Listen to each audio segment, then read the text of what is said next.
नाम के एक गांव की, जहां सूरज अपने दो छोटे भाइयों अभय और ऋतक के साथ रहता था।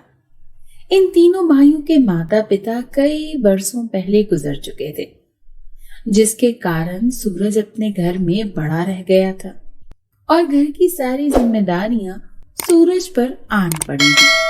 सूरज की उम्र अभी सिर्फ 15 वर्ष की थी। घर किराए का था और दोनों भाई बहुत ही छोटे थे, जिनको पढ़ाना लिखाना, घर का किराया, दोनों छोटे भाइयों की पढ़ाई का खर्चा, घर के खाने पीने का खर्चा सूरज अकेला नहीं उठा सकता था, क्योंकि वो अभी बहुत ही छोटा था। मगर वो कहते हैं ना कि ऊपर वाले की लाठी बड़ी बेआवाज होती है, जब देने पर आए तो चप्पड़ फाड़ कर देता है। सूरज को खुद भी पढ़ने लिखने का बहुत शौक था, मगर घर के हालात ऐसे नहीं थे कि सूरज अपनी पढ़ाई को जारी रख सकता। इसीलिए उसे पढ़ाई को अलविदा कहना पड़ा। अब सूरज की जिंदगी में एक ही मकसद रह गया था, वो था अपने दोनों छोटे भाइयों की अच्छी परवरिश करना, उन्हें अच्छी तालीम दिलवाना और उन्हें अच्छे संस्कार देना।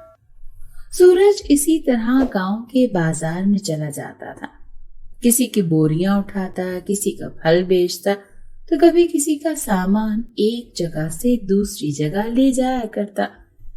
उसे जो काम मिलता था वो कभी भी इनकार नहीं करता था, और इससे उसे जो कुछ भी मिलता वो उससे घर का गुजर बसर करता था। मगर ये तो हुई हवाई रोजी, फिर इससे अगर घर चलता भी तो कब तक चल सकता था। इसी तरह घर के हालात बहुत ही खराब होने लगते। घर का किराया खत्म हो गया था, जिस कारण मालिक मकान घर खाली कराने का बोल देता है। ये सुनकर सूरज ऊपर वाले से कहता है, सूरज, आखिर मेरा क्या दोष था जो मुझ पर इतनी सी उम्र में इतनी ज्यादा जिम्मेदारियां आन पड़ी हैं, और जिम्मेदारियां भी ऐसी जिनसे मैं जान भी नहीं छुड़ा सकता। आखिर क्यों मेरे माता पिता को मुझसे बचपन में ही अलैदा कर दिया। ऊपर से मेरे पास पैसे नाम की कोई चीज नहीं है। मैं करूं भी तो क्या करूं। ऐ भगवान, अब तू ही बता कि मैं क्या करूं। मैं बहुत ही परेशान होकर रह गया हूं। सूरज गरीब जरूर था, मगर दिल का बहुत ही अच्छा था। वो भिखारियों और गरीब लोगों का बहुत ही अच्छे तरीके से ख्याल रखा करता था, जबकि उसके पास खाने के लिए कुछ भी नहीं था, मगर फिर भी वो दूसरों की मदद किया करता था। सूरज के काम करने के बावजूद भी उसके घर का गुजर बसर बहुत ही मुश्किल हो गया था। जब सूरज ने देखा कि उसके घर का गुजर बसर बहुत ही मुश्किल होता जा रहा है, तो एक दिन वो परेशानी की हालत में जंगल की तरफ चल पड़ा और सोचता है कि हो सकता है कि जंगल में मेरे लिए कोई ऐसा काम हो जिसे मैं कर सकूं। तभी उसे जोरदार बादल गरजने की आवाज सुनाई देती है और वो समझ जाता है कि बारिश आने वाली है। क्योंकि वो जंगल के बीचों बीच था, इसीलिए वो अपना सर छुपाने के लिए जगह तलाश करने लगा।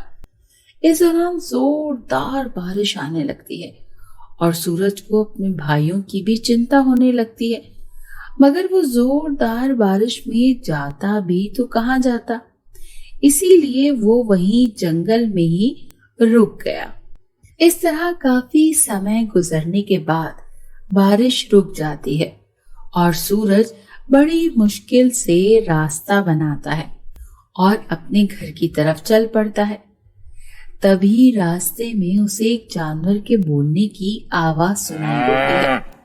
फिर सूरज उस आवाज का पीछा करने लगता है और उस आवाज का पीछा करते हुए एक दलदल के करीब जा पहुंचता है, जहां पर जाकर वो देखता है कि एक गाय फंसी हुई है और मदद के लिए चिल्ला रही है। फिर सूरज सोचता है कि आखिर मैंने तो घर ही जाना है, क्यों ना मैं जाते जाते इस गाय की मदद ही कर दूं। हो सकता है मेरे कारण ही इसकी जान बच जाए। फिर वो एक रस्सी तलाश करता है और उसकी मदद से गाय को खींचने लगता है। इस तरह काफी समय गुजरने के बाद और इतनी कोशिश करने के बाद सूरज गाय को उस दलदल से बाहर निकाल लेता है। जब वो गाय बाहर निकल आती है तो सूरज को हसरत भरी निगाहों से देखती है, मानो कि वो उसका शुक्रिया अदा कर रही हो। फिर सूरज उस गाय के सर पर हाथ फेरता है और अपने घर की तरफ बढ़ने लगता है तो गाय पीछे से आवाज लगाती है, रुक जाओ सूरज। सूरज घबरा जाता है, इस घने जंगल में इसे कौन जानता है, और वो पीछे मुड़कर देखता है तो वही गाय सूरज को बोल रही होती है, जिसे सुनकर सूरज बहुत ही हैरान हो जाता है और उस गाय की तरफ बढ़ने लगता है। फिर वो गाय कहती है, मुझे भगवान ने तुम्हारी मदद के लिए भेजा था।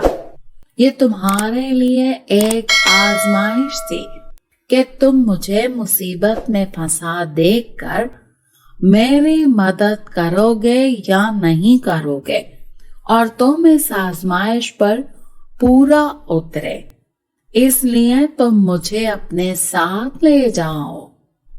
जिसे सुनकर सूरज उस गाय को साथ ले जाने का सोचता है। फिर वो गाय उस सूरज से कहती है, मैं रोज तुम्हें सोने के सिक्के दिया करूंगी, जिसके कारण तुम अपना घर चलाना। ये सुनकर सूरज बहुत खुश हो जाता है और उस गाय को अपने साथ अपने घर ले आता है। इस तरह वो गाय रोजाना सूरज को सोने के सिक्के दिया करती थी, जिससे ना सिर्फ उसके घर का गुजर बसर अच्छे से होता, बल्कि वो अपने दोनों भाइयों की पढ़ाई का खर्चा भी बहुत अच्छे से उठाने लगा। अब सूरज, जो कि बहुत ही ज्यादा परेशान दिखाई देता था, वो बहुत ही खुश नजर आता है। सूरज अपने भगवान का बहुत ही धन्यवाद करता दिखाई देता है। सूरज अपने दोनों भाइयों और अपनी गाय के साथ बहुत ही खुश था। वो खुशी खुशी अपना जीवन बिताने लगे थे। पढ़ते हैं और फिर सोना से कहते हैं, ये लो बेटी, ये अब साधारण मुर्गी नहीं है, अब ये जादुई मुर्गी बन गई है। अब इससे तुम जो कुछ कहोगी वो ये मुर्गी करेगी। ठीक है पंडित जी, मैं इसे लेकर अपने गांव जाती हूँ। सोना अपनी मुर्गी को लेकर गांव की तरफ निकल पड़ती है। रात में एक जगह सोना मुर्गी से कहती है, जादुई सोने की मुर्गी, मुझे घर चाहिए।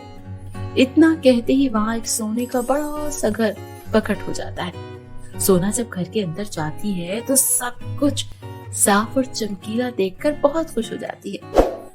फिर सोना ने मुर्गी से कहा कि मुझे बहुत भूख लगी है, क्या तुम मुझे कुछ खाने को दे सकती हो? अचानक सोना के सामने बहुत स्वादिष्ट खाना आ जाता है। सोना खाना खाकर बोली, ऐसा खाना तो मैंने कभी नहीं खाया। जादुई मुर्गी, तुम्हारा बहुत शुक्रिया, तुमने मुझे इतना अच्छा खाना खिलाया। कुछ दिनों के बाद गांव में ये बात फैलने लगी कि सोना का घर बहुत ही बड़ा सोने का बना हुआ है। ये बात मुखिया तक पहुंची तो वह सोना को मिलने उसके घर आया और बोला, सोना बेटी, तुम इस घर में अकेले रहती हो? इस जंगल में लुटेरे और गुंडे बहुत हैं, कोई तुम्हें नुकसान न पहुंचा दे, इसीलिए तुम मेरे घर चली जाओ और मैं यहाँ रह लूंगा। नहीं मुखिया जी, ये घर मेरी रक्षा करेगा, इसको मुझसे कोई नहीं छीन सकता। सोना की बातें सुनकर मुखिया मन ही मन में सोचने लगता है कि मैं इस लड़की को इतना डरा रहा हूँ, मगर ये डर ही नहीं रही, लगता है कोई दूसरा तरीका आजमाना पड़ेगा। अगली रात जब सोना अपने कमरे में सो रही थी तो अचानक घर जोर जोर से हिलने लगा और उसे लगा जैसे कोई बम पाया है। मगर जब वो बाहर गई, देखा, जाओ अब तुम सो जाओ। जब सुबह को सुमैया उठती है तो खुद को एक आलीशान मकान के अंदर पाती है। ये सब उस जादुई टेडी बेयर का कमाल था। तभी सुमैया उस टेडी बेयर को उठाकर अपने माता पिता के पास ले जाती है। सुमैया के माता पिता इतने बड़े घर को देखकर काफी ज्यादा हैरान थे, लेकिन वो मन ही मन में बहुत ज्यादा खुश भी थे। तभी सुमैया उन्हें बताती है कि ये सब उस जादुई टेडी बेयर का कमाल है। फिर सुमैया अपने माता पिता को उस जादुई टेडी बियर के बारे में सारी बातें बताती है, जिसे सुनकर उसके माता पिता बहुत ज्यादा खुश होते हैं। सुमैया अब जब भी स्कूल जाती तो उस टेडी बियर को अपने साथ लेकर जाती।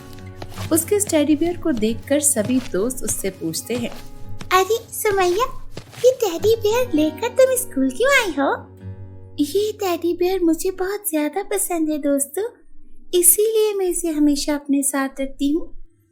स्कूल में जब भी टीचर सुमैया को पढ़ाती तो टेडी बियर अपने जादू से सुमैया को चॉकलेट बनाकर खिलाता था, और जब भी कोई टीचर स्कूल में कोई टेस्ट लेता तो वो टेडी बियर उसकी मदद भी करता था। टेडी बियर के आने से सुमैया और उसके माता पिता के जीवन में बहुत ज्यादा खुशियां आ गई थी। टेडी बियर की मदद से सुमैया और उसके माता पिता बहुत ज्यादा अमीर हो गए थे। पहले तो सुमैया अपने पिता के साथ साइकिल पर स्कूल आया करती थी, लेकिन जब सुमैया कार में एक दिन स्कूल आने लगी तो फिर उसकी एक सहेली को उस पर शक होने लगा, जिसका नाम पायल था। ये सब देखकर पायल को बहुत ज्यादा जलन होने लगती है और फिर वो अपने मन ही मन में सोचती है, पहले तो ये सुमैया बहुत ज्यादा गरीब थी और अब इसके पास ऐसा क्या जादू आ गया कि ये इतनी अमीर घर में पहुंच गई और फिर अब स्कूल भी कार में आने लगी है। मुझे जल्दी पता लगाना होगा कि ऐसा कौन सा जादू इसके हाथ लगा है।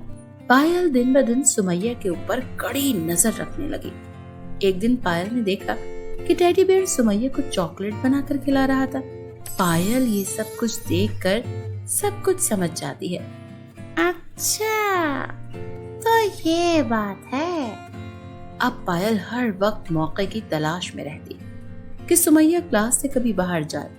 जैसे ही एक दिन सुमैया क्लास से बाहर जाती है, तभी पायल मौका पाकर उसका टेडी बियर छुपा लेती है।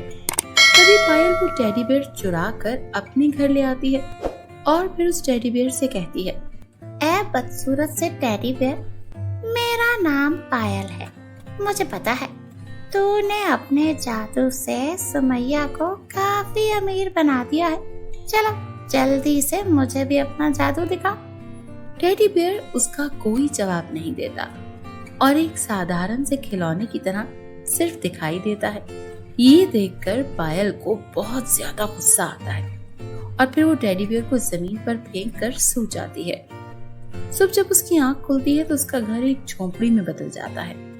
वह देखती है कि वहां उस छोटी सी झोंपड़ी में रहने लगी है। तभी पायल भागी भागी अपनी मम्मी पापा के पास जाती है और फिर वो देखती है कि उसकी मम्मी पापा भी जोर जोर से रो रहे हैं।